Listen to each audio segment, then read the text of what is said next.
Yo, yo, yo, what's up, PC fam? Welcome to another episode of Chill with Chill. It's a beautiful Saturday. Um, except for like I told you already, Chill. I guess summer's over up here. What is the deal, Ox? Can you get out a little bit or nah? yeah, it's crazy. It's been raining, overcast. It's despicable, but hey, it's still a beautiful day. I'm grateful for any weather. No doubt. What's going on with you, Chill? How you feeling? Ain't nothing, Big Ox. It's another Saturday, nice out, like you just said. We got some interesting topics to talk about today. I'm real excited about what we got going on today. We got some interesting stuff to talk about today, no doubt. Mm-hmm. Yeah, for sure. I actually kind of want to start off talking about something like the younger guys and like the projections and whatnot. Like you see guys like Wembanyama, who's had very high expectations from the beginning. If you remember, even like last year, they were saying if he has a career like Anthony Davis or Kareem, then it's like pretty much a failure. Things like that, right? Do you think like it's that God, people just do too much with these rookies, and in particular, we could talk about Wemby. Like, are we setting them up for failure? What do you think? Well, Ox, your expectation to me might be different than mine. Like what you think I should be, as opposed to what I think that I should be, are two different things. Now, you could think that I'm the best at this. I could be the best at this, and there might be some people who will push me, but ultimately, I know what I am, and I'm not this. It's not that I didn't try to be this, because I damn sure did try to be it. I'm just not that. Now, with that being said, what ultimately happens is that you call me a failure. Well, you call me a failure because of what you think I should be. Now, I failed your expectations. I didn't fail mine, but I failed your expectations. I failed what you think that I should be. And I think that's the biggest problem that we have with what's going on with these young guys. For example, I mean, I'm hearing people tell me that, not people, particularly, Chris Broussard said that if Victor Wembanyama had a career like Hakeem Olajuwon, he's a failure. And I'm thinking to myself, who wouldn't want the career of Hakeem Olajuwon? Who wouldn't want that career? We're talking about a guy who, when he retired, he finished top 10 in points, steals, and blocks, and finished right outside the top 10, finished 11th in rebounding. Nobody else in the history of the game could say that they did that when he did that. I mean, damn, if that's what my career is when I retire, I'm a failure because you think that I could be more than that. Well, how much more of that can I be? Right? So this season coming up is a prime example. So Wemby is up for Defensive Player of the Year. And you and I had this conversation a little bit ago. So when I think about what the Defensive Player of the Year is, the Defensive Player of the Year is it's very much like the league MVP. Is it the best defensive player in the game? Sometimes. Most of the time it's not. It's the guy who's the most valuable to his team's defense. It's usually the best defensive team and the best player on that defense. If you got Ox, I went back over the last, I think the last 30 years. Mutombo, Marcus Camby are the only two guys over the last 30 years that have been on a team that has not finished in the top 10 in defense, and they won Defensive Player of the Year. Lonzo Mourning is the only guy who finished outside the top 5 when he won it in 99 and in 2000. He finished in the top 10. He just didn't finish in the top 5. That's 3 guys, Ox, in over 30 years. Everybody else has been on a team that's either been in the top 5, the top 3, or the best defense in the league. That's just the way that works. So DPOY is largely based upon your team's defense. That's exactly what it is. It's not not necessarily the best defensive player in the game. Now, that's what it's attached to, because if you're the Defensive Player of the Year, you must be the best defensive player in the game. But if I think about the defensive players of the year over the years, I mean, Marcus Smart wasn't the best defensive player in the NBA. He wasn't a better defensive player than Drew Holiday, in my estimation. Right. I don't even think that he was a better defensive player that year than Mikal Bridges. I thought Mikal Bridges had a better season defensively than he did. But Boston was a better defensive team. He had a lot to do with that. 100% he had a lot to do with that. And that's what it's based on. So I say that, right? I say that to say Wemby, for example, if Wemby's going to be the defensive player of the year, he's got to do something astronomical. The San Antonio Spurs, they got to be, like I said, those three guys, they can't be any lower. And these three guys are anomalies, so they can't be any lower than a 15, than top 15 in the league defensively. No lower than that, and that's only two guys in 30 years. Right. And Mutombo didn't really do anything astronomical that year. Neither did Marcus Camby. There are people who talked about Marcus Camby shouldn't have won the Defensive Player of the Year that year. It should have been either Duncan or Bruce Bowen. I wouldn't have had a problem with neither of those guys winning it. So if San Antonio is a top 10 defensive team, let's say that they're top 10 defensively. If they're top 10 defensively, that means that they're a much better team this year, Ox. And when I say a much better team, I mean like they're a playoff team. Legit playoff team. Not a play-in team.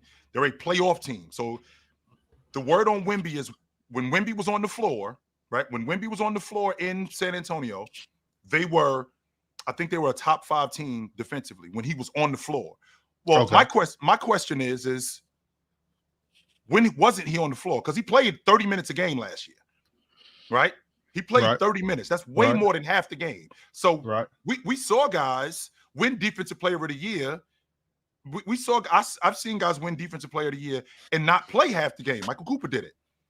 I've seen guys be first team All-NBA and barely play half the game. Alex Caruso did it, right? So the idea that Wemby, when he was on the floor, they were a top 3 defense. Well, how come they finished in the bottom 10? He wasn't off the floor that much. He played almost 30 minutes a game, right? So, good. I'm sorry. So because obviously, like we're talking already, people have Wemby as the DPOY already. He's already, the odds are in his favor, right? Mm-hmm. If San Antonio ends up not being one of these top teams defensive, like you said, and he does win it, what does that mean?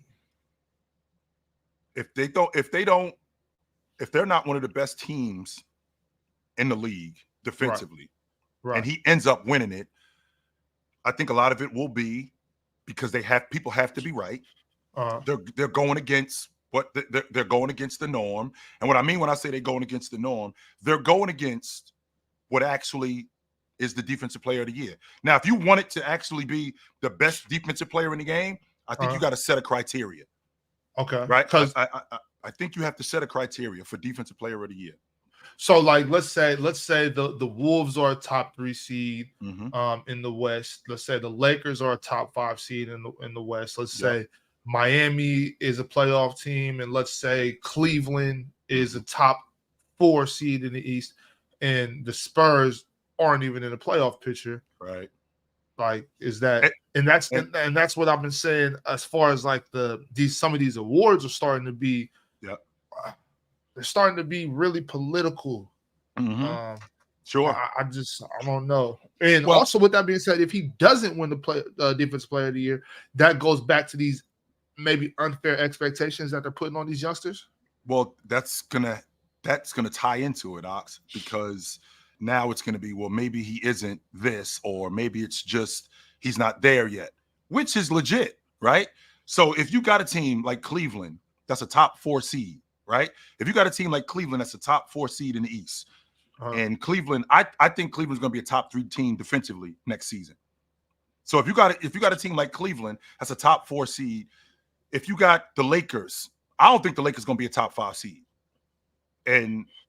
But them being a playoff team, but with them being a playoff team and them being one of the 5 best defensive teams in the game, I think that's different, right? I think that's largely different off the strength that defensively we are better. But if we aren't where Cleveland is, if we aren't where, let's say, Miami is, where if Miami is a top 5 seed, as good as Anthony Davis is, now we got to make sure that the criteria is set. Because is it the best defensive player in the league? Is it the best defensive player on the best defensive team? Which one is it? Because it's been largely the best defensive player on the best defensive team. That's what it's mostly been. Those three examples that I gave you, those are just guys that are the anomaly. Very much like what happened when Joker won the league MVP as a 6 seed, right? And then Russ did it again as a 6 seed. Those two guys are anomalies. More times than not, the league MVP is a guy on the team that's hosting a playoff series at minimum. So with Wemby, these expectations, Ox, I don't think that they'll be skewed, but I do think that they'll be even higher because now he's getting older. Okay, we have him in year 3 coming up. Okay, he didn't win it the last 2 years. He's in year 3. But then if he doesn't win it then, or if he's not the league MVP, well, maybe we were wrong about Wemby. Maybe Wemby isn't as good as we think he is. When in reality, yes, he is. These awards, what they're based on, get a little skewed, and they may skew the perception of another player. I'm trying to find right now an actual definition.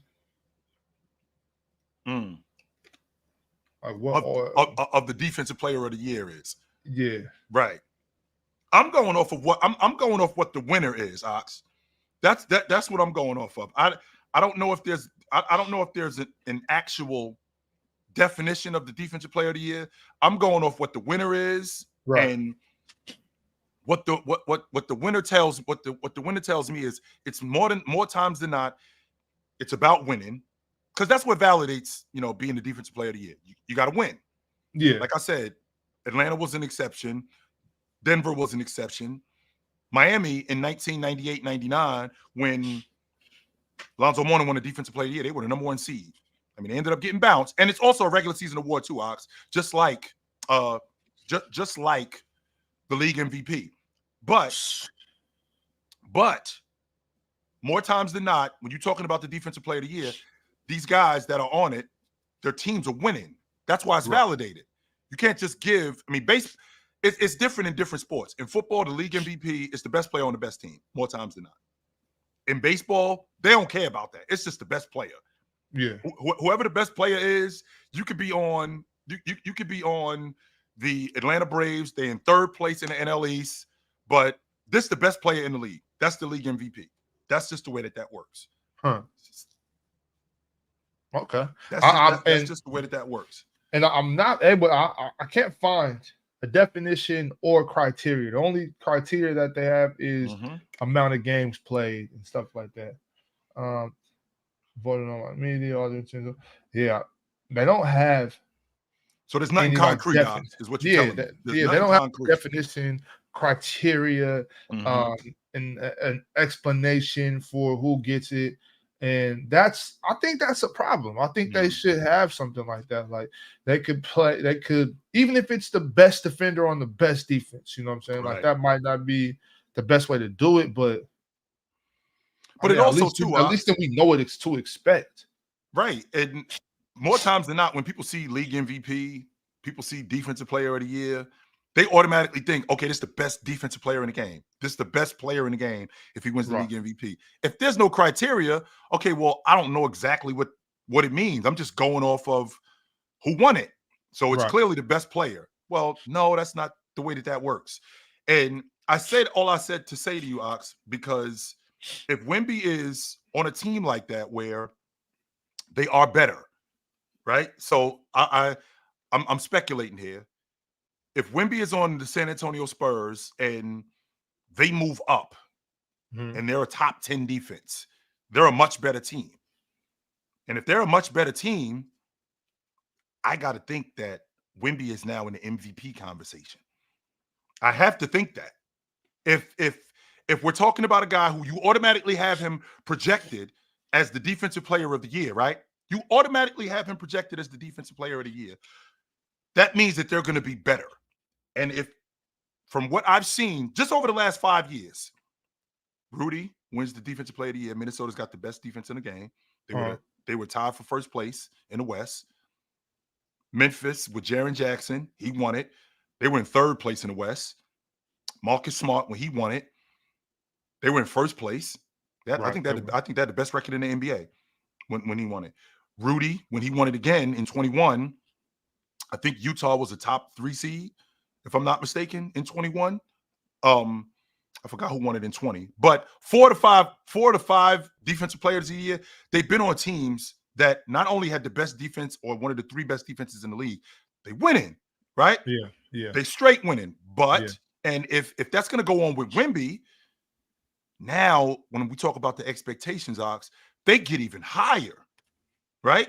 Those expectations get even higher now for Wemby, because if we're talking about him being the defensive player of the year, he's going to be on a better team. Now he's going to be up for league MVP at the same time. And in year 2,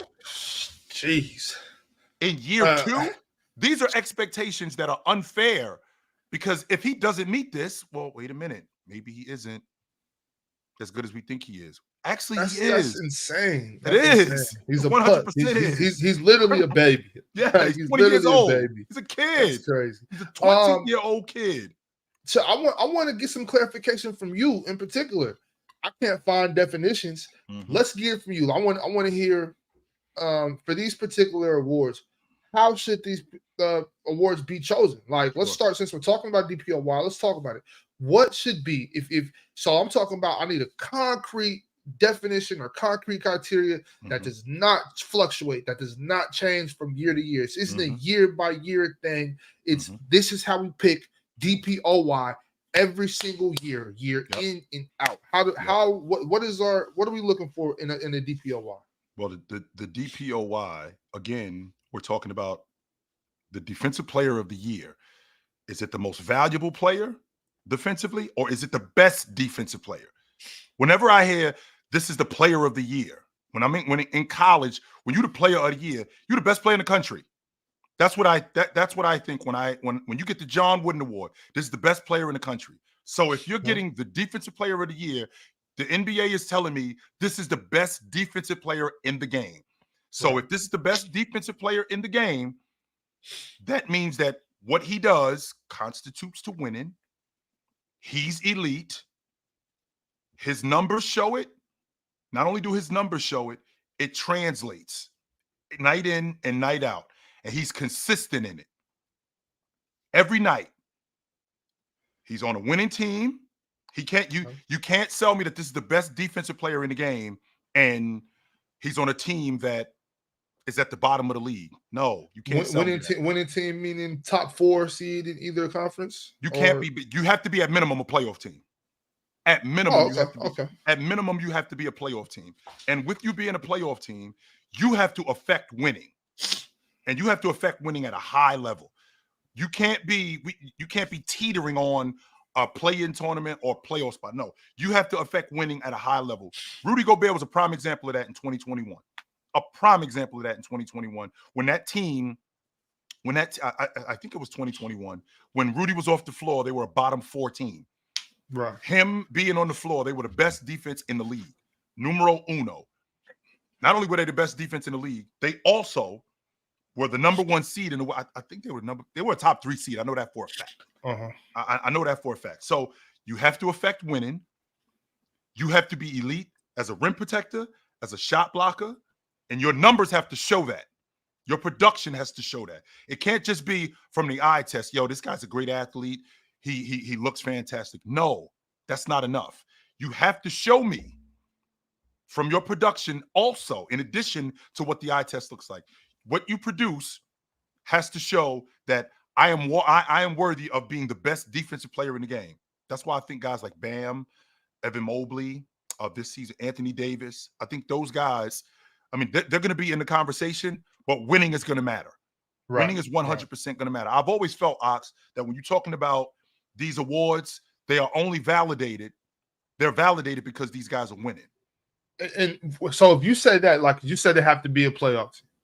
I feel like if that's a thing, Chill, then it shouldn't just be a regular season award. I think we could bring the playoffs into this.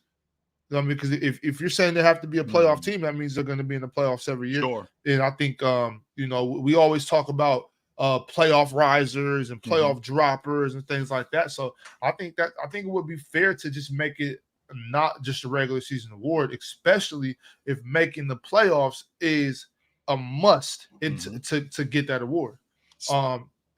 Yeah, I think so. So if we're doing that, then now what I got to do is I got to wait until the playoffs is over. That's number one to give out the award. Now, does that mean that when I wait till the playoffs being over, if you go deeper in the playoffs than I do, but statistically I was better than you as a defender, but you just went deeper into the playoffs, and the deeper you went into the playoffs, playing against better competition, not just playing against better competition, even though you was winning, your production didn't rise. It was still good. But when I lost in the semifinals, you ended up in the NBA championship. Right. And our numbers were similar. So now, does that mean that because you ended up in the NBA championship, you're the defensive player of the year? I think that that's going to be a factor off the strength that winning does matter. And how much did you affect winning? If we're going to wait till the end of the season to do it, okay, how much did you affect winning overall? Now, I did as well as I could to get my team as far as I could, just defensively. And if my team is a playoff team that loses in the first round, my team, I did as well as I could to get my team to the playoffs, and we end up losing in the first round. I still was awesome as a defender. I led the playoffs in rebounding. I was in the top 2 or top 3 in the playoffs in blocks. My plus minus was above everybody's. We just weren't good enough as a unit, right? We weren't good enough as a unit to get all the way to the championship. I say that to also say that just because you didn't get to the championship does not mean that you're out of contention. But you have to get to the playoffs. You have to get to the playoffs. Playoffs matter. You have to. Yeah, I see that. I can see that. So I can see there could be some issues there, definitely. But it's just really hard, I think, to pick those type of awards either way. Yeah. And then on top of that, you do get you're going to get playoff talks regardless. Yep. If it's a regular season award, and then say a guy does drop in the playoffs, then people are always going to throw that in there. Like they were doing with Jokic before he won with the MVPs and stuff. So it's just going to be tricky, no matter how you spin it. Though, Ox, you just said it yourself. Chill. Give me a criteria. Let's get one. Let's get a criteria and let's all agree on it. This is what the defensive player of the year is, and it doesn't fluctuate as opposed to what the league MVP is. Right? Every year I hear people telling me, well, what's the criteria league MVP? Is it the best player in the league? Is it the best player on the best team? Is it the guy who had the best season? Is it the best player in the league? Who is the league MVP?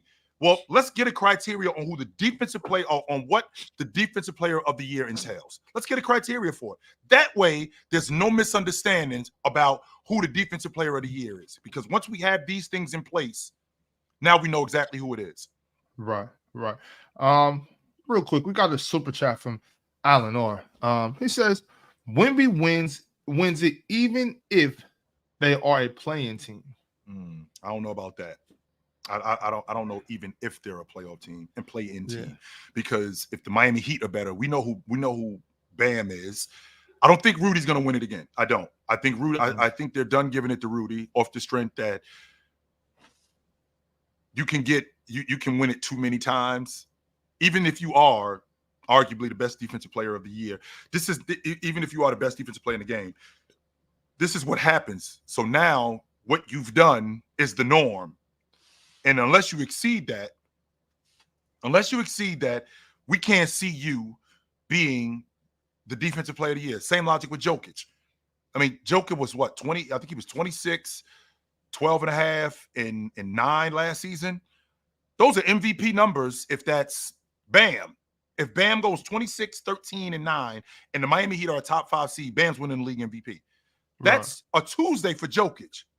So because if that's a Tuesday for Joker, we can't consider you anymore for league MVP. Giannis is 29, 13, and 6. If Anthony Davis is 29, 13, and 6, and the Lakers are at the top of the Western Conference, he's probably going to win the league MVP. Right. Well, I think the league is flawed very flawed and things like that, and award giving and everything. So yeah, it's very flawed. Yeah, shout out to Alan R for the super chat. We don't always agree, but I think I might agree with Alan R on this one. I think they're trying to give it to Wemby one way or another. I do want to speak on the title. It's the title of the show. We got more people in here. Let's get into it. Isaiah Thomas says, and if you're a breathing human, you know what I'm saying? I'm sure you caught PC breaking last night or yesterday. Ron broke this news about Isaiah Thomas speaking on the Bulls and their success without Michael Jordan. It started as a conversation with how good of a GM was Jerry Krause, and if he just got lucky by drafting MJ. And Isaiah Thomas said, well, if Scottie Pippen and Tony Kukoc were good enough to win a championship without Michael Jordan, Scottie and Pippen were good enough at that time to win one, maybe two, but definitely not six. So he's acknowledging that, like, they're not going to go on, two different three-peats, but without Jay, they can win one or two. So, what do you think, Shia? Ox? Remember we had a conversation a couple of days ago about Damian Lillard, like he want to be acknowledged, like he's nice like Curry, and it's just not gonna happen. It's just not. No matter what you tell us, that it's not gonna happen. You were not that good. Right. Isaiah wants to be acknowledged for what he did against Jordan. At the end of the day, as good as Isaiah was, and I think Isaiah is one of the 5 best point guards in NBA history, he wants to be acknowledged for what he did, not just against Jordan, but not just what he did in the NBA, but against Jordan. He wants to be acknowledged for that. You need to start talking about me. And he does any and everything he possibly can to put that out there. And he says it subliminally. He says it in stuff like this. Scottie Pippen and Tony Kukoc were good enough to win an NBA championship. Well, if they were good enough to do it, then why didn't they do it? If they were good enough to do it, why couldn't they do it? I mean, it was Scottie Pippen, and don't get me wrong, I'm a big time Scottie Pippen fan. You might be the only bigger Scottie Pippen fan than me on here. There isn't a bigger Scottie Pippen fan than me. But with having a leading scorer in not on your team, Ops, in the league, now he's gone. We have to switch up how we playing. The offense is still the same, but now we got to switch up how we're playing. And with us switching up how we playing, we still have to have a man. As good as, us moving the ball, Ox, you can X and O me for however long you want. When we get into the meat and potatoes of the game, yo, chill, go get me a bucket. Right. We need one. I need a bucket. So I can only draw it up. And that was Jay. So could Scottie Pippen be that guy in the meat and potatoes of games? Could Kukoc be that guy? Plus, when you're trying to win an NBA championship, man, you so much goes into winning it. I mean, Isaiah, when they lost to the Lakers in '88, they got cheated. I ain't gonna argue that. So the Lakers had some luck. Then they end up getting lucky the next year in '89. Magic got hurt. That happens. So a lot goes into it. Are the Bulls in the Eastern Conference Championship if Hugh Hollins doesn't blow his whistle on that phantom call with Scottie Pippen on Hubert Davis? I think they are, because I think they go back to Chicago in Game 6 after they win Game 5. Series is over. We're not coming back here. Series is over, and they're gone. And to be honest with you, I'm not sure. I can't say with 100% certainty that they don't beat Indiana. I think they beat Indiana. I think they got a real good shot at beating Indiana. I don't know if they beat Houston though with Olajuwon. I think Olajuwon might have been too much. Yeah, that's the one thing. Like, yeah, I'm having trouble with this. I'm having trouble with this because 94, 95, I don't think they beat Houston without Jay. 97, 98, I don't think they beat Utah without Jay. No, they don't. You think they beat Seattle in 96 without Jay? That's the year where I'm want to have a conversation. Think we can beat them? We might be able to get them. I think 96 is so of that stretch. So I'm not even going too far back. Like just starting in 94. I'm not even going back to Phoenix. I'm not, not Phoenix and Portland in LA. I'm just talking about from 94 to 98. Right. I think 96 is the only year where I'm like, hey, maybe so. And I'm still not saying that they do. I'm just saying like that's the only chance they have. Well, let me ask you this, Ox. Do they get Dennis? No Jay. Do they? Yeah. Get So Dennis? they got the squad. They still put that squad together. Okay, so Jay is the only one that's not there. Right. Do they that's another conversation too. Chill. It's like, can we just we're just removing Jordan? We're not gonna at least give them like another shooting guard. Now it doesn't have to be Clyde or nothing, but like they had Pete Myers, they had Ron Harper just got on the crew. Right. But that's what I'm saying. Like, so I want them to still have that same squad, but don't we have to still like give them somebody else? Like, I don't know, like Chris Mullins or like, I don't know, somebody.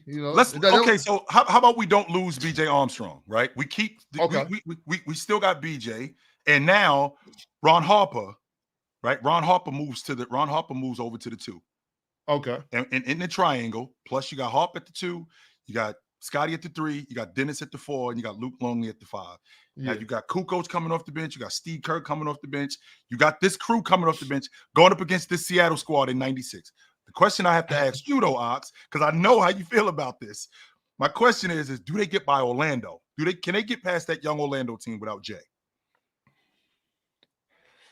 Man, I don't know. Yeah, I just don't know. I don't know. And as much as I love Scotty and Tony, this is rough. I just wish Isaiah wouldn't say things like this. Because it just it makes it hard for everybody. It makes it hard for guys like me because I want to jump off this cliff like, yo, he's spitting like, yeah, they would have won 3, but I just can't because they're not beating Utah. Without Jay, they're not. No, they're not. You don't got them. You're not beating Utah, you're not beating Houston. Like I don't think they beat Houston. You know what I'm saying? So it's like 96 is the only chance they got. And right. I don't like you said, can they get past Shaq and Penny? They barely get past Shaq and Penny with Jay, so it's like, wait a minute, Alex. They ended up smoking.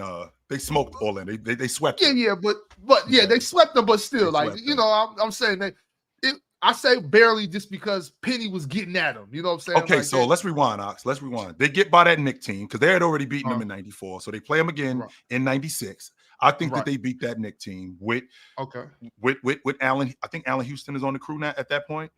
If he's not on the crew.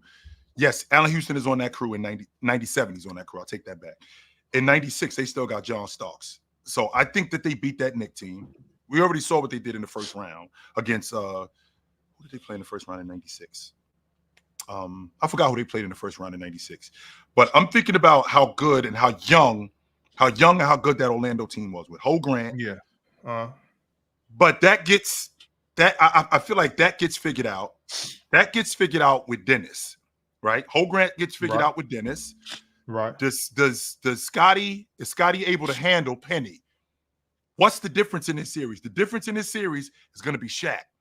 He's going to be the difference in this series because now that there's no Jay, you have to take advantage of. Shaq has to take advantage of everything that they have. The Bulls don't really have a counter for Shaq, especially a young Shaq at that time. Right. And Orlando didn't have a counter for Jordan. So you take Jordan out and you put in a guy like Ron Harper. So if you put a guy like Ron Harper in, okay, he's not Jordan as a bucket getter. He's still solid. BJ Armstrong is still good. But the difference in this series is going to be Shaq. Can Shaq throw this unit on his back? Not necessarily carry, but be the dominant Shaq in 1996 in year 4. That would be the game plan. To just go at Shaq. Shaq, you take us there. Because they don't have anybody to stop you. Nobody. That would be the difference in the series. I think that Shaq could do that. Could Scottie Pippen not necessarily match what Shaq does? Could they slow Shaq down? That's going to be the difference, and I don't think so. Yeah, I don't know. That's tough. That's tough. That's tough. It's good for conversation. You know what I'm saying? It's good to speculate. Good to have hypotheticals. I'm a guy. You know me too. I'm a guy. I have pretty much any basketball conversation. Like any hypothetical, I'm willing to discuss it. It's fun to me. So let me ask you this though. In that aspect, I like it. with that Seattle crew, because the difference in that series, it wasn't Jordan, right? Because like I said, we taking Jay out we taking Jay out the series, right? So the difference in the series wasn't Jordan. They were getting killed on the glass. Dennis killed them on the glass. I mean, you can make the argument that Dennis could have been the Finals MVP. He killed them on the glass. So could that still go on? I mean, does that change now? I don't think that changes if Jay is not on the floor. I don't. I think that still goes on. Now, does the matchup between Sean Kemp and Dennis change? No, absolutely not. Now, we're going to have to beat these guys. What we're going to have to do, we're going to have to beat these guys. If we're Seattle, we're going to have to beat these guys with Sean Kemp and Gary Payton basically going after Scottie Pippen. That's how we're going to have to beat them. And Sean Kemp is going to have to go at Dennis on the regular. He's going to have to go at him on the regular. If he doesn't, that's going to be the difference in the series. I can see them beating Seattle. I don't think that's far fetched. I think they can get with it. I'm really high on Tony Kukoc. I am too. Like I'm really high on Tony Kukoc. I love Tony's game. I know it sounds crazy, and it sounds like Zeke is hating, and I'm sure there's a little animosity there. There's definitely a little animosity in there. You know, he's from Chicago, and I think Jay gets a little more love in Chicago than he does. You know, and I think a little more. Well, yeah, I mean, but it's like, I mean that would bother anybody, Chip. Of course, like, that would bother anybody. Hell yes. So I can, you know, and I mean, Isaiah Thomas has good reason to hate Michael Jordan. I want to get that out there right now, yo. It's not like he's just hating Mike. Like, he has good reason for that. He should have been on the Dream Team. You know what I mean? There's reason for him to despise Michael Jordan, and I don't blame him. But sometimes he just goes a little far. And once again, like I said, I love the conversation. I'm not mad at him because he's allowing us to have this hypothetical, but I just wish he wouldn't have said this, because it's bad. It's bad. They're not.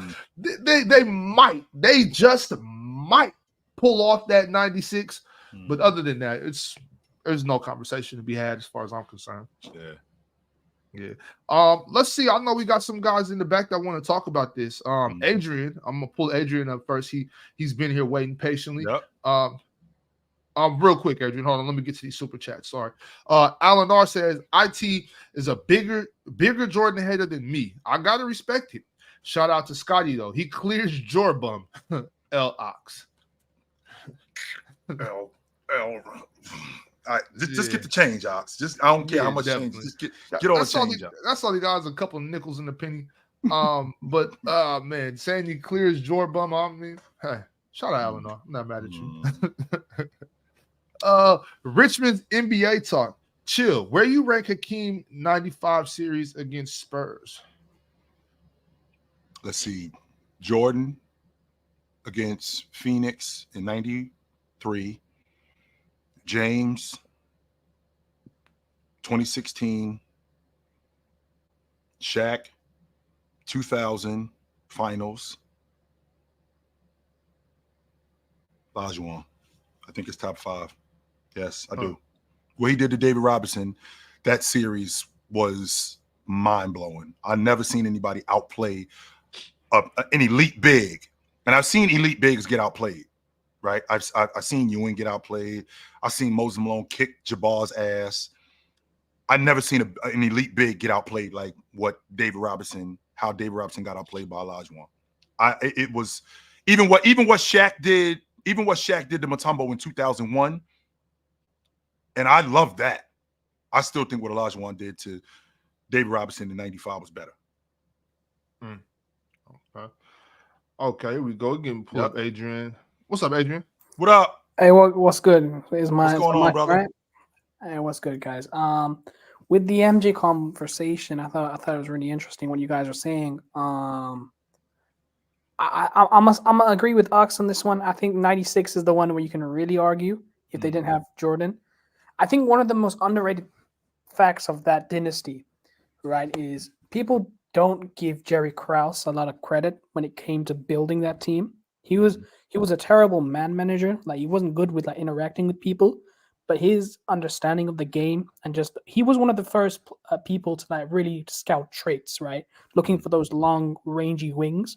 He was one of the first few people to do that, and he was one of the first few guys to like really set up things in terms of the international scene. And I do think Tony Kukoc is one of those guys who I think he would still be really good in a with more minutes. And I also think that maybe I might be a bit of a homer on this take, guys, but I actually think that if he played now, he'd be so much more well respected than he was then. Like, especially when you look at his game. Yeah, Kukoc would be awesome in today's game. 100% he would be. Yes, he would be a problem in today's game. Yes, he would be. That kind of style would work really well. But I'm agree with Ox on that one in terms of now the question here is that I don't know if you guys knew this, but the Bulls under the Reinsdorf organization, they were close to trading MJ in the 80s, right? There were a couple of chances where MJ might have been traded for an old Dr. J, or I think there was a Clippers deal in the 80s. I don't remember the details on that situation, but as soon as they realized this guy was a money-making machine, they weren't going to let go of him. One second, Adrian. Do you mean like there were trades proposed, or they were actually discussing trading? There were discussions, but nothing got close. But there were discussions. Jerry Krause asked for Magic. He asked for him for Jordan. Oh. Okay. There was one with like you can ask for Magic. You're not getting Magic. Yeah, I think there was one for like Ron Thorne or like old Dr. J. I remember there was a deal with one of those two guys involved in the 80s, like early 80s, because they didn't know what Jordan was at that time. And Jerry Reinsdorf isn't the most business savvy guy in the world, right? Well, they remember too in '86 when they lost to the Celtics. I think that was the stamp, right? I think that was. And what I call it the aha moment. When you see a guy in the playoffs and you go, aha, okay, we got our guy. I don't remember because the CBA changed in the 80s or the early 90s where they extended him like for an 8-year contract, right? So I think it was after that point, that's when they knew because that was one of the highest paid contracts at the time. And they it was after the 86. It was after the 86 playoffs when they lost to Boston. The next year in '87, that's when they signed him to that 8-year deal. That's the one. So I wouldn't say 86. I would agree with you on 87. 87 is the one I think where. Well, that's what I'm saying. In '86, when they lost to the Celtics, that was the aha moment. Okay, we have our franchise guy. His contract was up at the end of '87. That's when they extended him, and then they extended him in '87 for the 8 years, and then his contract was up again in '95. But that was the aha moment that they had in '86 when they lost to the Celtics. Like, oh, we got our franchise guy right here. We got to keep him in the fold. But to your point, when you talk about Jerry Krause as a GM, nobody talks nearly as much about the fact that one, those two three-peat teams, the second team, Jordan and Pippen are only two guys on that team from the first team. It was completely revamped. And Jerry Krause had to tear that thing down and build it up again. Don't get me wrong, Jay was the difference. I won't argue that. But to be able to do that, that's a pretty big deal, a huge deal. I think if you guys ever watched the documentary, I don't know if you guys watched The Last Dance, right? I think one of the things that the team didn't like him saying was that organizations win championships, right? I've always agreed with that statement that one player cannot win you a championship. Now, having one of the best players in the NBA, you need that to win a championship, but you need the pieces around that player to facilitate that. Do you have the right coach to coach that player? Do you have the correct departments in terms of health and science and everything to give the players the most health possible? There's so much that goes into winning a championship, especially now. Like we've had 6 different champions in the NBA past 6 years. I think we've had a different champion every year. Like it's just so much parity in the league now that the entire organization from the top to the very bottom has to be on the same line. So I would say I'm gonna go with Ox on this one in terms of, I think they win 1, but I don't think they go 3 or they don't do a 3-peat, or I don't even think they see that. If they see that Seattle team, Ox, you might be moving me with that. You might be. Ox. He might be. I think that Utah team, that's the best team that I've seen not win the championship, included with the exception of the Warriors with the 73-9 Warriors. I think that Utah Jazz team is the best team that I've seen not win the NBA championship. Chill, time and time again. I know you keep talking about that 0-2 team. You continue to break my heart. Sorry, bro. Y'all wasn't better than that 98 Jazz team. Y'all weren't. Y'all were not better than that 98 Jazz team. Y'all were damn good. That's okay. I'm gonna hop off now. Yeah. Good to talk to you, Adrian. Just before I go, I wanted to ask you guys something because I saw this on the timeline. I wanted to hear your guys' thoughts. Who would you guys say is the best two-way player of all time? And then, second of all, if we're just looking at pure two-way ability, who's better, Hakeem or LeBron?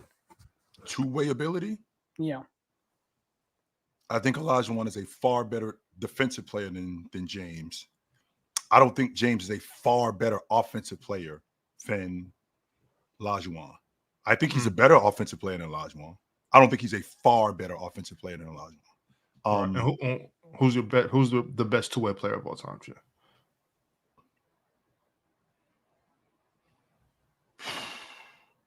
James is the most complete player that I've ever seen. Yeah, it's James. He's the most complete player that I've ever seen. Yes, he is. Okay. We got another guest. My man, big fan, Breezy. What's up, Breezy? What up, Breeze? What up, man? Yo, y'all the best two to do it. Y'all might be the best duo in the vlogging league right now. Know what I mean? That's what that's what they telling us. That's what that's what they say. We let y'all decide that though. We don't toot our own horns. We don't do that. I just want to let you know I'm on a case, chill. I already tweeted Dr. J, and I'm gonna make this a daily thing until it happens. You know what I'm saying? That'd be dope for real. I don't know if you know Ox, but we had a date and Doc was supposed to pull up on it was a couple of weeks ago and he didn't show. I was heartbroken because I was so charged to talk to Doc, but he didn't. He couldn't make it. I don't know why, but he couldn't make it. I was heartbroken. I learned about that afterwards, chill, and I was like, obviously, I was like, damn, I would have been dope, but I was like, man, how did I not hear about this? Like, if I would have missed that, I would have been livid. Like, oh, there's no way I missed that. What? Chill, you talk to Doc? So I might have missed it live, but I for sure went back and watched it. Man, I'm hoping that goes through, man. Keep tweeting that, Breezy. Keep tweeting that. Love to talk to Doc. Would love to.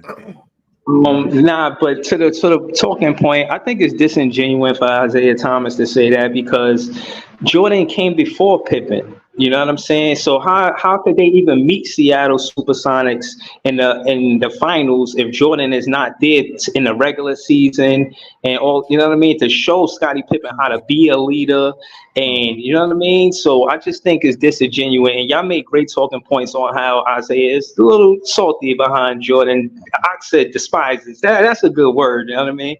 On how Isaiah Thomas feels about Jordan. Now remember, Breezy, he's not saying that. Throughout his career, he's talking about if Jordan stayed away. That's what he's thinking. Not if he never had Jordan. No. That's not it. If Jordan didn't come back from retirement. Because if they have Kukoc and they got Scottie Pippen, the seed already there, right? Jordan already planted it. Jordan, I already know how to win. I know how to stay in the gym. I know how to be on guys. I know how to back up. I know how to be a leader. So if Jordan stays away, can these two dudes do it together? That's the question. That's tough, man, because I think of the Toronto Raptors and how they had DeMar DeRozan and then they had Kawhi Leonard, and it was like they did as much as they could without Kawhi Leonard, but you know what I'm saying, it just wasn't enough. So he was the difference. 100%. Yeah, I'm not to be long-winded because I know it'll be packed. Everybody be trying to chill. I'm gonna go with a no. I'm gonna say they couldn't have did it because, just like I said, it takes a lot to win. You know what I mean? And from what I heard from prior shows that I watched, y'all said there was an issue between Pippen and Kukoc. I think it was one of the situations where it was a last shot situation. Like Pippen wanted to take the last shot, but Kukoc wound up taking it. I don't think they never had that misunderstanding when Jordan and Pippen was playing together. No, everybody knew. You know what I'm saying? And I'm gonna have to say no, chill. I'm gonna have to say no. All right, that's what it is. Ox moving me with the Seattle thing. No, I wasn't sure, but Ox moving me with Seattle because I'm thinking about that team that the Bulls had, and I'm thinking about what Seattle had and how good Scottie Pippen was in '96, how good Kukoc was. I mean, Jay had a lot to do with that. But I mean, the next year, how much better are they? I don't know. Nah, yo, the great show. I'm gonna stay on the job. Yes, I'm gonna sir. keep pushing it. Know where to find us I'm gonna at. get some press behind this, chill. I'm gonna get some press behind it. Absolutely, Yeah, brother. no Appreciate doubt, it. no doubt. No All right, doubt. Brizzy. Later, yeah. Ox is moving me with the Seattle thing because I'm thinking to myself, Seattle, because they won over 60 games that year. They had a damn good team with Hersey Hawkins and Gary Payton and Sean Kemp, and Nate McMillan was hurt too. Nate McMillan wasn't really available. Gary Payton got hurt in that series too against the Bulls. He got hurt early, but he was able to come back. Right? He was able to come back, but what's the difference going to be in that series? What is the difference? Because I felt like, Sean Kemp, don't get me wrong, Ox. Sean Kemp, he got busy in that series. I know he was 20-10 in that series. But, what Dennis did on the glass and defensively, he did everything he possibly could to keep them dudes at bay. He getting dudes like Burkowski thrown out of games. Yeah. Dennis had that knack of getting in the guy's head. So, yeah, man. I don't know. Okay, let's see who we got next. Multi Kenny is up next. What's up, Kenny? What up? Okay, Kenny, we're gonna come back to you. Yeah, You're on mute, Kenny. Yeah, we had him and we didn't. Okay, we'll come back. Kenny. Yeah, we had him and then we didn't. We got Classic though. What up, Classic? What up? Yo, what up, y'all? What up? Yeah, I agree with Isaiah, and I think that he definitely has the right to be able to make that point. He's a two-time champion himself, so he knows what kind of player it takes to win a championship. And let's not forget, him and Pippen don't have a great relationship. So for him to say this, that speaks a lot to me about how good Pippen was. Wait, hold on, Classic. Hold on for a second, Classic. Me and you might not have a great relationship, but I might hate Ox more. So because I hate Ox more, I might big you up. That don't necessarily mean I with you like that. I just might hate Ox more in order to say that. I see what you're saying. But the year I think they could have won, but they would have had to have keep Horace Grant. So I don't know if they would have, so they let him go. But they definitely could have won 95, 96 if they would have had Horace Grant, Kukoc, and Rodman. What's the difference between Horace and Rodman? Because you can't have Horace and Rodman. That's not why can't you have Horace and Rodman? Nah, because first of all, if you got Horace, what do you have Rodman for if you got Horace? Because they both play the same position. To do what Rodman does, just be a menace on the court and get offensive rebounds. The reason I want to keep Horace is because in the first three-peat, Horace and Scottie had great chemistry together. Sure. Mm-hmm. So I want to keep him with somebody that he has familiarity with. And Horace was a great player. Yep. So and I think you need another good player to win a championship. I don't think it could have just been Scottie and Dennis, because they needed like another great player, great two-way player. So if they would have kept Horace, I think that would have helped him out a lot. Keep going. I was just gonna say, and then with the Rockets thing, Olajuwon was great, but I don't think he was unbeatable though. They the Phoenix Suns, didn't they take them 7 games in back-to-back years in the playoffs? Twice. And then the Knicks took them 7 games. Mm-hmm. That Bulls team without Michael Jordan took the Knicks 7 games. So I think they definitely it would have been a great series. Mm-hmm. It's not like they had no chance of beating the Rockets. Oh no, I'm not saying that they don't have a chance, but you just said it yourself.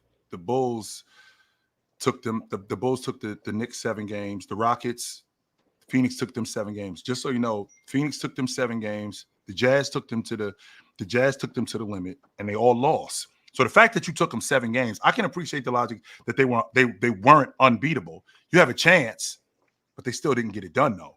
That's the point. Now I want to go back to what you just mentioned about Dennis and Horace. Well, the reason why you get Dennis is because he fills that hole for Horace. Dennis was the league leading rebounder.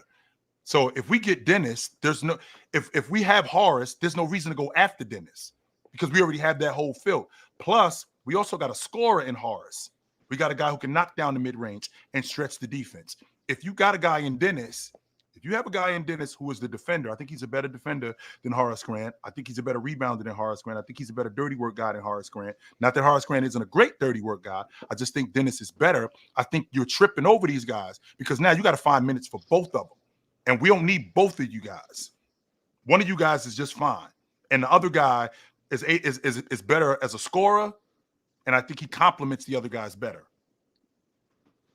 Well, I mean, Horace is like 6'10", 6'11", so I think you can find a way to make a guy at that kind of length work. I mean, from the games I watched, I've only seen the 90, let's see, the 90, 91, and 92 finals. So I haven't even seen the other ones yet. But I mean, I just think that the chemistry that he had with Pippen, I think that could have went a long way. And with his length, I think they would have been able to use that. So I think you can find a way to make the minutes work with Rodman and Dennis, and that'll help their defense out a lot. Yeah, no doubt. So appreciate the take, Classic. Absolutely, all brother. Right. Good to talk to you. Have a good one. Yep. You too.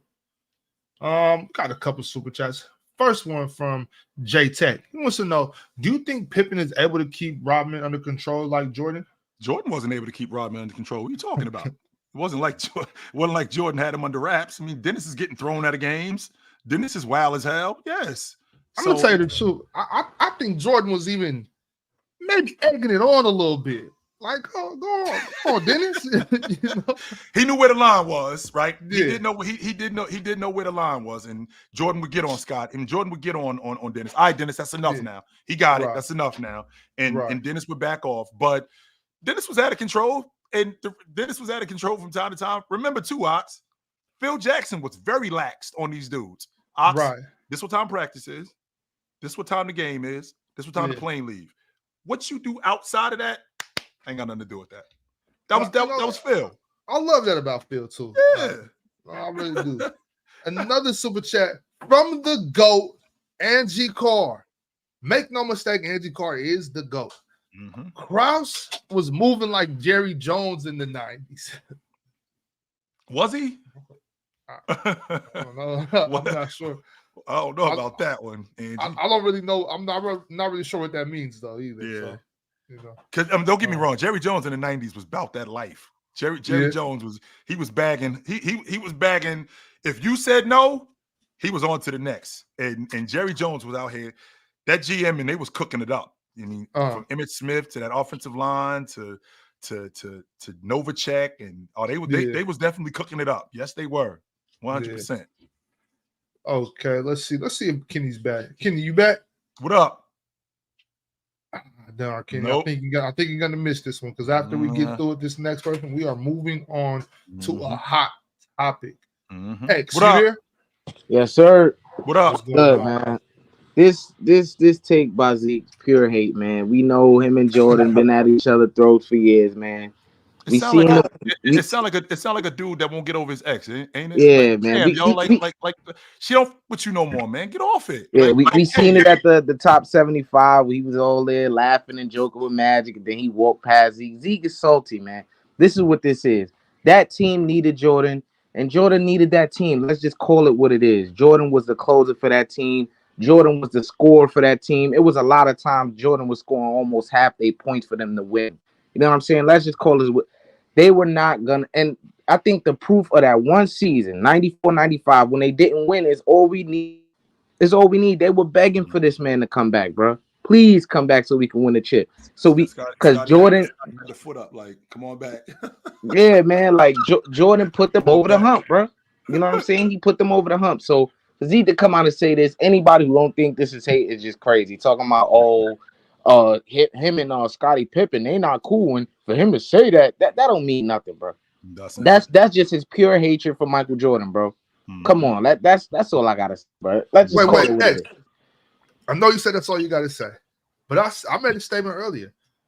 I think Zeke should hate Jordan. Yeah, I understand. Here's the thing. You got to remember, like the Dream Team, that's a once in a lifetime thing, yo. That's never happening again. And to hold me out of that, to keep me off that, yeah, I can appreciate some of Zeke hate. I can. Look. Let me say this too before I go, because people saying, and I hate to do this, but people saying, oh well, the Bulls won 50 games without Michael Jordan. Well, when LeBron left Miami and went back to Cleveland, they won 50 games and almost made the conference finals. So what does that mean? That means nothing. It don't mean nothing because they didn't win playoffs that year. They didn't make the playoffs the next year. So no, the Heat, they did. They went to 7 games with the Raptors in 2015. Oh no. I'm thinking the That's year what I'm after. talking The about. year after. The year after. Yeah, So, because so when Bob. J- Yeah. that's what I'm talking about. The year James left, the next year they didn't make the playoffs. Yeah. So it doesn't really matter. You talking about they won 50 games? Okay, cool. They didn't win though. But that's all I got, y'all. All right, brother. Good to talk to you. Right on. Appreciate you, fam. Mm-hmm. Okay, this is your last chance, Kenny. No, go ahead. Go ahead. I'm kind of moved by that though, Ox, because now that I think about it, like, it's a once in a lifetime thing, man. Yeah. This ain't something that this ain't something that happens like every 10 years or no. I ain't got that much time. It's 1992. Zeke retired 2 years later. So how much more time I got in this? So to be a part of that, and for Big Ox to go, yo, y'all want me? I ain't playing with that dude. What? Right. That's how you and gonna you know, and you know we're not leaving Jay at home. So we it's not like leaving Jay at home, Ox. Yeah. So that's my thing. Like I can acknowledge that. Yeah, he definitely hates on Jordan. Every chance he gets, any interview he gets, he's throwing some shade. He definitely is.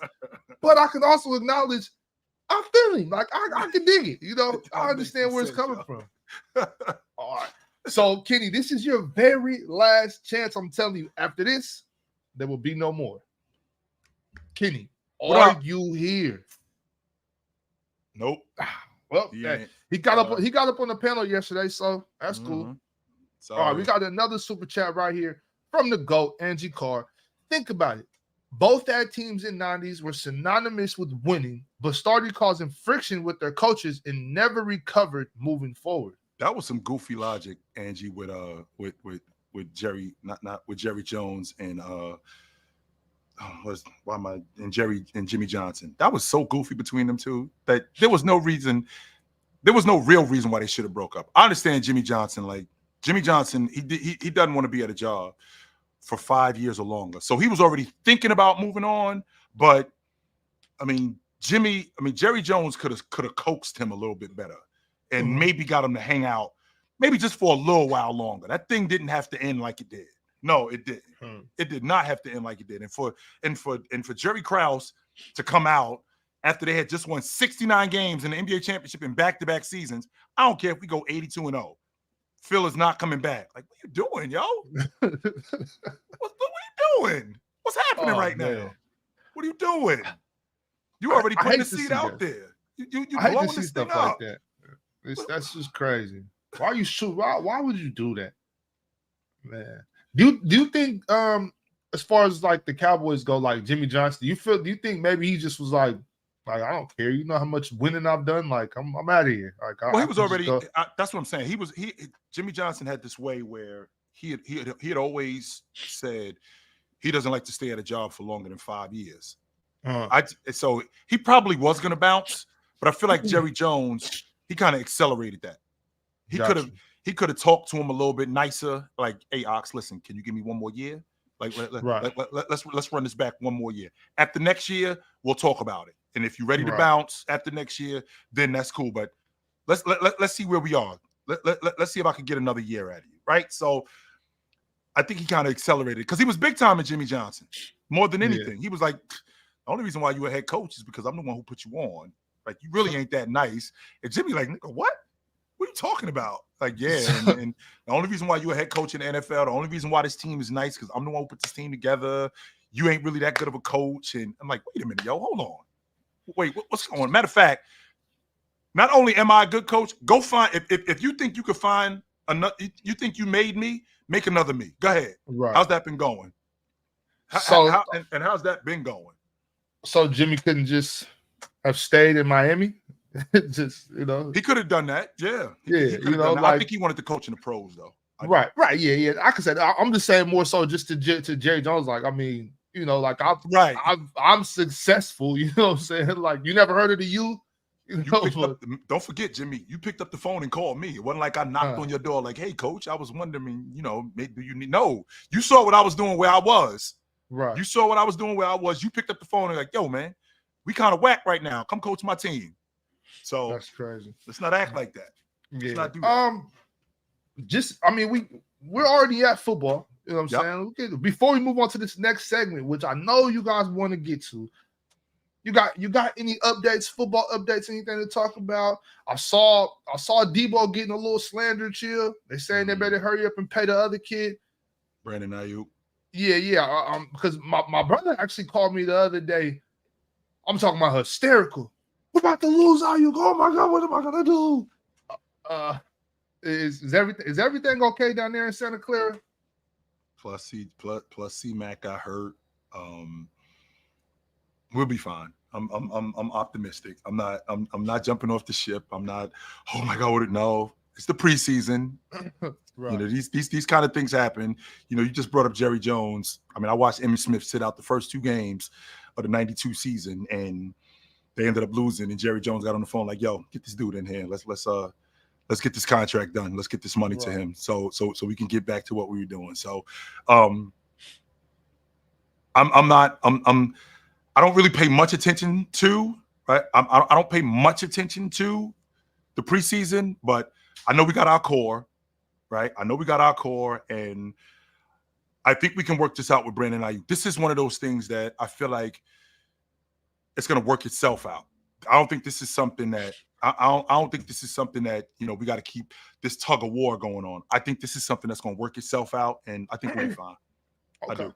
Yep. No doubt. So you still got Super Bowl aspirations as long we win as in the bowl game this year. KC. As long as we avoid Kansas City, we win in the bowl game this year. We win it. So Joe Burrow's got to do his thing. He has to help us out, my man. Help keep that dude away from us. Ox, you know, we talked about this 1,000 times. Teams duck smoke. I'm ducking Pat Mahomes. I am. I'm saying it right now. I don't want nothing to do with Pat Mahomes. I'm ducking Pat Mahomes. Keep that dude away from us. But shit, what if 10 years down the road, you know, you having a conversation with your boys and you're like, hey man, we got that, we got those the Super Bowl, we got a ring, you know, we did that, and they're like, yeah, but you never conquered the Chiefs. Does that matter? Nope. No. Nope. I don't care. Okay, right on. I don't care. Yeah. So I want to get to this, Chill. This is something that I came across recently. I know that you've also came across. We've talked about it a little bit. What you got? Can we arrange this list into proper order, or is this list already in proper order? What list is that, Ox? This is Hoop Hype's top 15 shooting guards for the 2024-25 season. As it stands now, we got Anthony Edwards, number 1, Devin Booker, 2, Donovan Mitchell, 3, Jaylen Brown, Finals MVP, 4, Jalen Williams, 5, Desmond Bane, 6, Zach LaVine, 7, Austin Reeves, 8, Jalen Green, 9, 10, Tyler Hero, 11, CJ McCollum, 12, Bradley Beal, 13, Devin Vassell, 14, Malik Monk, and 15, Cam Thomas. Well, I want to start. Let's start at the bottom. We got to move Malik Monk up. I don't like that 14. I don't like that at all, to be honest with you. I think we got to move Malik Monk. How are we going to? Okay, so we got to move Malik Monk up. I don't know if Tyler Hero's better than Malik Monk, if I'm being honest with you. You spitting today. I don't know if Tyler Hero's better than Malik Monk. If you take Tyler Hero and you put him on Sacramento, as good as Tyler Hero is as a bucket getter, I think Malik Monk is a better bucket getter than him. Not only is he a better bucket getter than him, he's a better athlete. I think he's better on the defensive side of the ball. With him being on that Sacramento unit, what he meant to that crew. I know he got hurt. They ended up missing the playoffs. I know Tyler Hero got hurt and that Miami Heat team, but this is 2 years in a row with him. So durability matters. 2 years in a row with Tyler Hero. So I think we got to move Malik Monk up a little bit higher because 14 is too low for me. I feel like Tyler Hero got to come down on that list. If I'm looking at that list, I think Austin Reeves got to come down on that list too because I think Jalen Green is better than him. I'm not a big Zach LaVine fan. I'm not, Ox. Yeah, I'm not a big Zach LaVine fan. I don't think that he contributes to winning that much. I don't think that a lot of the stuff that he does is productive as much as other guys. And I think that you jumping the gun on J-Dub. Now, if you want to have this conversation about Jalen Williams next year as a top 5 shooting guard, yeah, we could do that. I don't know if he's better than Desmond Bane right now. And I'm not sure he's better than Jalen Green. I'd like to move him down. I want to move Malik Monk, to be honest with you. I want to move him up to the top 10. That's what I want to do with Malik Monk. I'm Can we comfortable moving Malik Monk up to the top 10 as a top 10 shooting guard in the game. I think he's the best rotation so guard in the game. I got the doc pulled up right here. I'm Yep. trying to. I want to arrange these all correctly, 1 through 15. Do you want to just go off the list from top to bottom or from bottom up? Do you want to? We could go from top to bottom. Sure, we could go from top to bottom. Sure you don't got. Yeah, I'm sure you don't got Ant-Man number 1, do you? I do not have Ant-Man as the best shooting guard in the game. No, I do not. Okay, let's get this right. Where we at with number 1? So number 1, I got Donovan Mitchell. I think Donovan Mitchell is the best 2 guard in the game. I think that as a scorer, as a distributor, even as a defender, I think Anthony Edwards is a damn good defender, but I also think we don't give Donovan Mitchell nearly as much credit as an off-ball defender, as a team defender. He's a damn good defender. I think he's a better defender than Devin Booker. I think he's a better passer. So I think he's the best 2 guard in the game. And behind him, I think it's Devin Booker. I think Devin Booker, one of the most money mid-range games in the game, one of the best stop and pop shooters. I think Donovan Mitchell is a better stop and pop long ball shooter than him. But in terms of the mid-range, I think he's in transition, in spaces like that, I think Devin Booker is better. So Devin Booker is at 2. I think Anthony Edwards is at 3. I think that the consensus on Ant Edwards is you've seen him so much, right? You've seen him in the playoffs. Not only have you seen him throughout the playoffs, you see you see how dynamic he is. You see the high flyer that he is. In addition to that, then you see him in the Olympics. So when you see somebody enough, Ox, it's like that chick. She really ain't that fine, but she's been around so long that, you know what? I'll hang out with her. She ain't really all that, but you've been hanging around her so long, it's like, all right, I suppose. Not that she's not dope. She just, because she's been around so much, now you've overrated her into being something that she ain't yet. So I put Anthony Edwards at 3. Jaylen Brown, I always thought that Jaylen Brown was a 2 guard. I don't have a problem with Jaylen Brown being 4. I don't like Jalen Williams at 5. I don't think he's there yet. I think he's getting close, but I don't think he's there yet. I think Desmond Bane is better than him. I think he shoots the long ball better. I think he shoots the long ball better. I think he a better defender. And he was better in the playoffs. They didn't make the playoffs last year, but when they was in the playoffs, I think that Jalen, I think this is a monumental year for Jalen Williams where he can become one of those guys. But I'll take Desmond Bane today over Jalen Williams. Like I said, Ox, I'm not a big Zach LaVine guy. And Austin Reeves, I'm putting Jalen Green in front of both of them dudes. And in front of Jalen Williams as well? No, I'm not going to put Jalen Green in front of Jalen Williams yet. Okay, so do we got J-Dub at 6? I'm cool with having J-Dub at 6. Sure, I'm cool with having J-Dub at 6. Okay, I got Tyler Hero at 10. I want to put Malik Monk at 10. I think Malik Monk is better than Devin Vassell. I think he's better than Bradley Beal and CJ McCollum. I think he's better than all 3 of them dudes. I do. Okay, so but what about 7, 8, and 9? Are we going Jalen Green at 7? I'll take Jalen Green at 7. Let's see. Yeah, I'll take Jalen Green at 7. I'll take Zach at 8. Okay. Yeah, I'll take Jalen Green at 7. I'll take Zach at 8. I don't know if Austin Reeves is better than Malik Monk, yo. I don't. Yeah, I don't know if Austin Reeves is. I'm not sure I'm taking Austin Reeves over Malik Monk. I think about is Austin Reeves. Actually, Austin Reeves is a better playmaker. I think he's better with the ball. Austin Reeves as a long ball shooter, I think he's a little bit better, but not by much. I'll take Zach. I'll take Austin Reeves. I'll take Austin Reeves at 9, and I'll take Malik Monk at 10. Okay. I'm taking Tyler Hero at 11. I'll take CJ at 12. I'll take Bradley Beal at 13. I feel like I'm missing somebody. I got to move somebody down because I don't think Devin Vassell. I'm moving Devin Vassell. I'm moving Devin. I'm cool with Devin Vassell being where he is at 13, and Cam Thomas being where he is. Okay, I'm cool with that. So because right now you got Brad at 13. So do you want Devin at 13, Brad at 4, and then 14, and then Cam Thomas at 15? I got Brad at 13, and Devin. What do I have, Brad? You have Brad at 13. And I got Devin Vassell at 14? Yeah, basically. Yes, Vassell and Cam Thomas. Cam Thomas. Yeah, I'm fine with that. Okay. Yep, I'm fine with that. Mm-hmm. Let me see.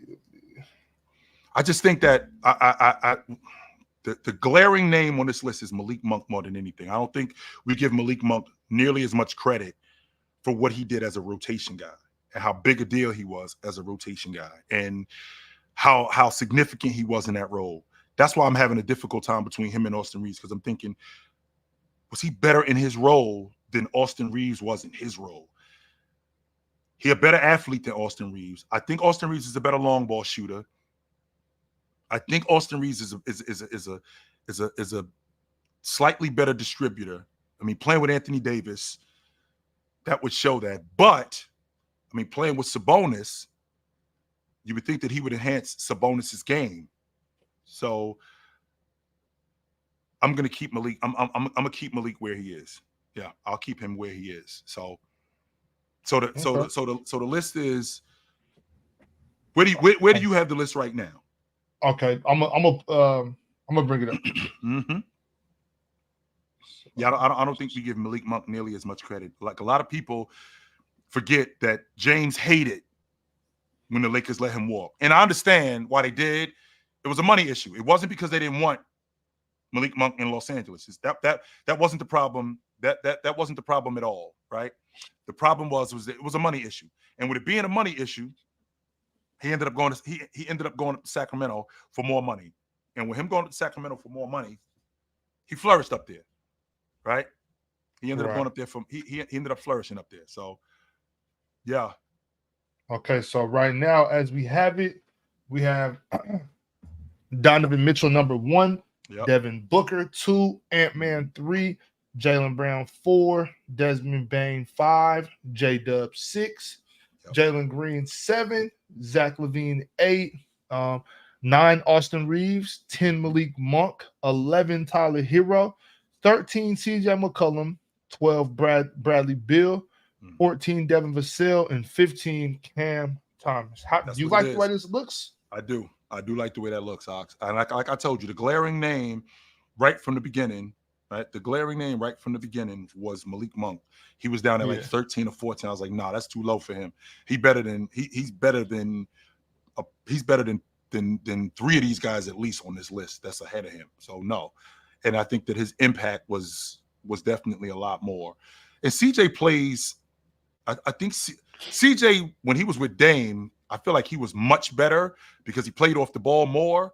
But with that being said, as fast as Sacramento plays, I think that's tailor-made for Monk game, because the athlete that Monk is, and the fact that he play above the rim like he does, and not only that, the fact that he's the go-to bucket getter immediately. I love that about him. And he's not one of those guys that only plays on one side of the ball. Like Malik Monk will defend. Malik Monk will compete on the defensive side of the ball. And I love that about him. Tyler Hero is a cone. They hunt him. Yes, they do. They hunt Tyler Hero. I watch plenty of Miami Heat games. They specifically go after him. Especially some of the better teams in the league. They go after him. And all he really has to do as a defender is just be solid, right? All he has to do is be solid. They literally go after him as a defender. So, like I said, Ox, that was the name. That was the name that I saw when I saw Malik Monk. I was like, wait a minute. I think that he's too low on this list. 100%. Yeah. Mm-hmm. Chat, let us know how you feel about this list. Is there anybody on here that you would change around? Is there anybody out there? I've been thinking about it for a couple seconds now. Is there anybody out there that maybe should have made this list that didn't make the list, or are any of these guys on the list that shouldn't be? Y'all let me know. Once again, if you didn't catch it, if you're not watching, if you're just listening, I'll run down Chill's top 15 shooting guard list one more time. We got D Mitch, D Book, Ant-Man, Jaylen Brown, Desmond Bane, J Dub, Jalen Green, Zach LaVine, Austin Reeves, Malik Monk, Tyler Hero, CJ McCollum, Bradley Beal, Devin Vassell, and last but not least, Cam Thomas. Yep. That's the list, y'all. That's it. Yes, sir. Yes, sir. Okay, we got Jordan Rose here. Oh, he just left. Yep. I thought maybe he wanted to discuss the list, but he's out of there. We had him. Yeah, Had him. He gone. Yeah. So that is that. Chill. We still got 10 minutes left, Chill. Is there anything that we didn't touch on today, or anything that we need to get people prepared for the season, or anything that people are unaware of in these last? We got about 2 months left, pretty much 2 months left before the season officially gets back going. Yep. One of the things that I want to talk about more than anything is us. Like, we talk basketball. So when we talk basketball, we don't talk basketball just to talk. We talk basketball because we know what we're talking about. Now, a lot of people have opinions about teams, about players, and you guys are passionate about it. What I don't want is I don't want it to turn into something else, right? This is basketball talk that we do up here, and we are here for your entertainment. That's what we're here for more than anything, right? We're here to make sure that you guys are entertained.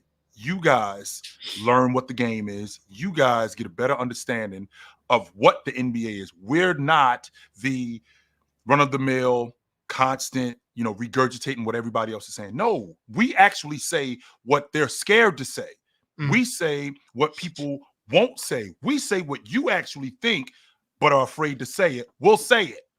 And the reason why we do that is because that's what this is about. This is about us letting the people know that we are for the people. We're not just puppets up here. We're not just running our mouths about, well, LeBron James is the best, and then this team is going to win it. No, we go against the grain. So when we talk to you guys about the NBA, and we talk to you guys about basketball, we talk to you guys about this stuff from our perspective, not what everybody else is saying. No, that's why there are quote unquote hot takes, right? That's that's why they are quote unquote hot takes. That's why they are, things that get you guys riled up. Because a lot of the stuff that we say, we don't just say it just to say it. We say it because this is how we really are. This is what we really think. And when I tell you how I feel about a certain player, I tell you how I feel about a certain player based on what I've seen from them, based on what the numbers say, and not just that. And I project what I think that this player, I project on what I think that this player is going to be. So when I do that, I don't do that just for rage bait or clickbait. Nah, this is what it is. This is 100% what it is. So this season coming up, I'm really excited for it because, again, one, we may be looking at a back-to-back champion, or we might be looking at the 7th different champion in 7 years. That's never happened in NBA history. That's never happened where we've had 7 different champions, right? That's never happened where we've had 7 different champions in 7 seasons. So one or two things is going to happen. We're going to have something historic where we have the Boston Celtics win the NBA championship in back-to-back seasons, which they haven't done since the 60s. They haven't done that in over 60 years. They haven't done that. That's either going to happen. I know that sounds crazy, Ox. 7 different champions in 7 years. I think that means the league's in a good spot. I think so. I think so too. You have a lot of people who'll say, they want parity, but then when you actually have parity, you want the Lakers back, you want the Knicks back, you want the Celtics back. So there's a bit of a divide there because I love parity, because what that tells me is it's very much like the NFL. When you have parity, every year, every team is going, all right, we got a shot at this. Who realistically has a shot, though, if we're being honest? Because we know the Portland Trailblazers don't have a shot at winning the NBA championship. Right. We know that for a fact. So you touched on just, saying things, we mean what we say, and having takes on certain players. What about this take? If he went to another team, he'd be like Aaron Gordon. That's Brandon Jennings speaking on Paolo Banchero. I think he's wrong on that, Ox. I think Banchero is special. I think he's more skilled. I think he's a franchise player. if he went to another team, what other team would he go to where he would be Aaron Gordon? There's a reason why Aaron Gordon looks the way Aaron Gordon looks. It's because he's playing with Joker. That offense is designed that way for him to look like that, where he's playing in the dunker spot, where he's getting wide open looks at the long ball line, where he's as good as he is in transition. If Banchero ends up playing in Washington, he's not going to look like Aaron Gordon. He's going to look great because they're going to run the offense through him. He's a better passer, better distributor, better playmaker. They're going to run things for him. He's going to be more of a focal point on offense. That wasn't the case for Aaron Gordon when he was in Orlando, even though I'm not really sure what they were doing down there with him. But what they were doing is they had him as an athlete, but he didn't have the skill set to be what Banchero was. He was a 15, 16 a game guy on average in Orlando. Mm-hmm. He wasn't a 22, 23 a game guy. And that's not because the game hasn't opened up. That's not it. Because they were shooting the long ball. They were shooting in the mid-range. His post game wasn't that. Banchero in year 3 has a much better post game than Aaron Gordon in year 3. He shoots the long ball in year 3 and going into, I think he's going into year 4 now. I think are we going into year 4 or year 3 with Banchero? I think this is year 3.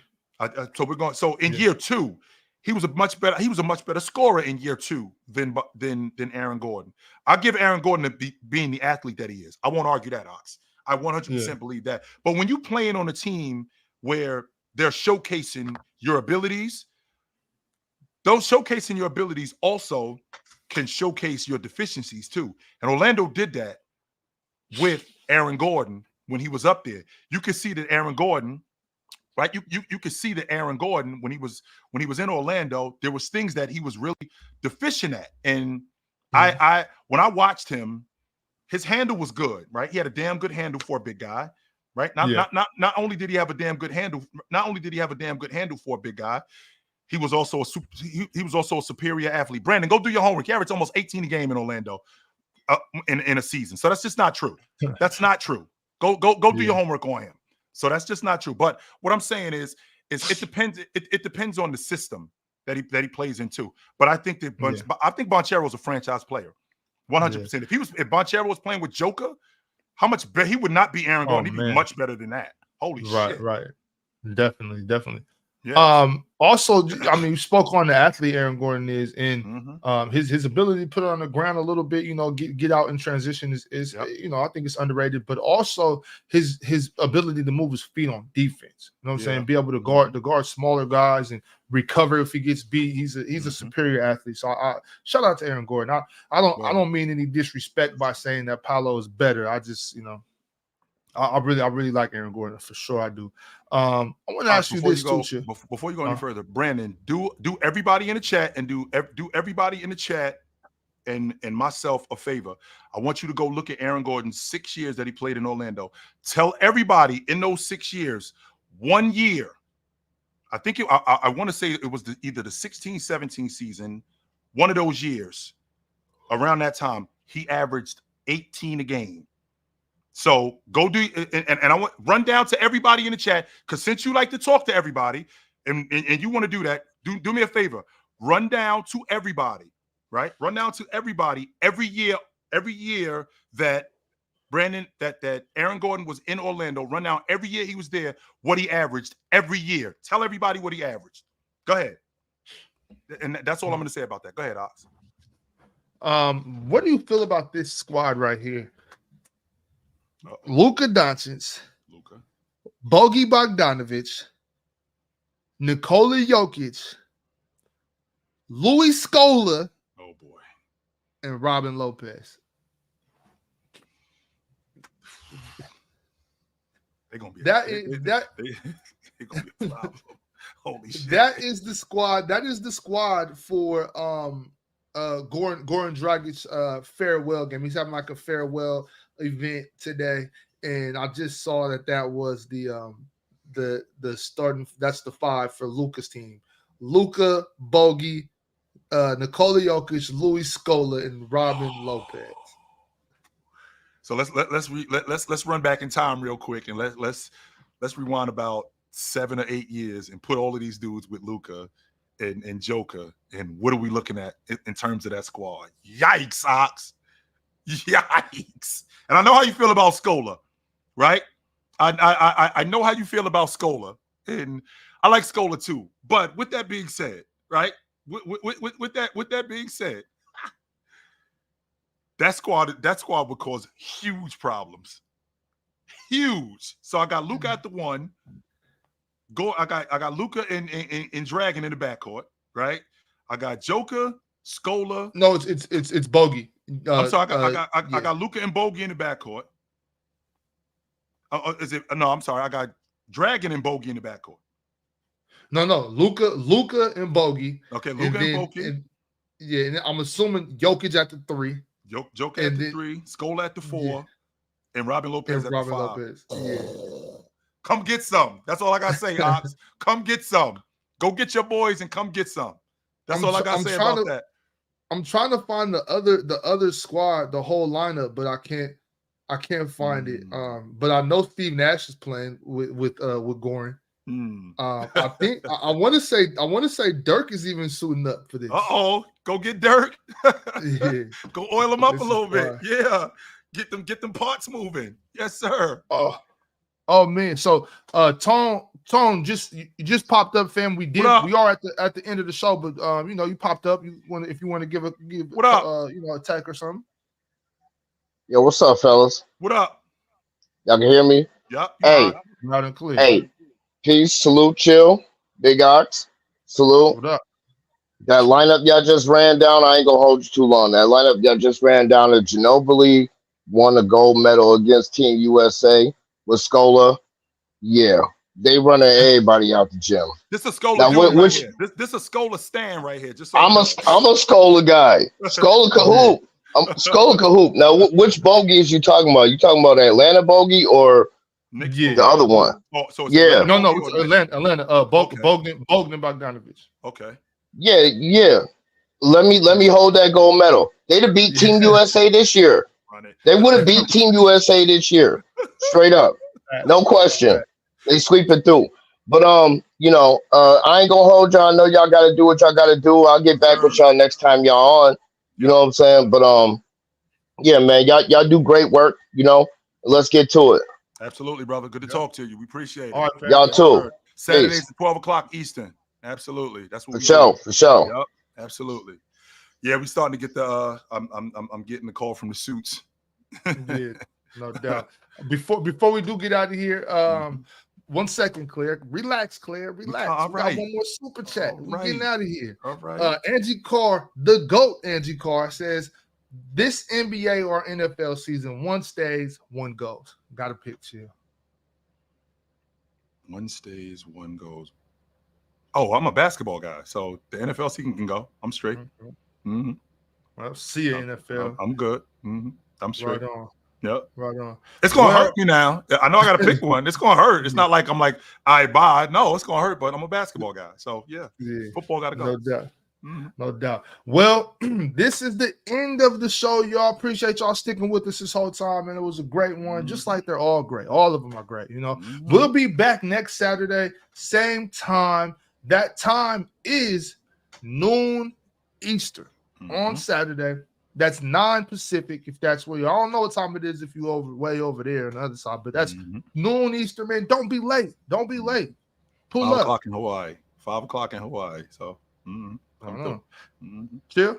Yo, man. Hey, put on a suit, drink water, don't drink and drive. Hey, man, last time you talk to your mother, call your mother, man. And if you ever in the Portland area, if you ever up there and you might have had 1 too many, hey, call my man. He'll come scoop you up. He won't have you out there. He won't. He will not do that. We will see you guys soon. But until then, take it light, but take it. Yes, sir. Yes, sir. We'll catch y'all next time. Yes, sir. Be easy, guys.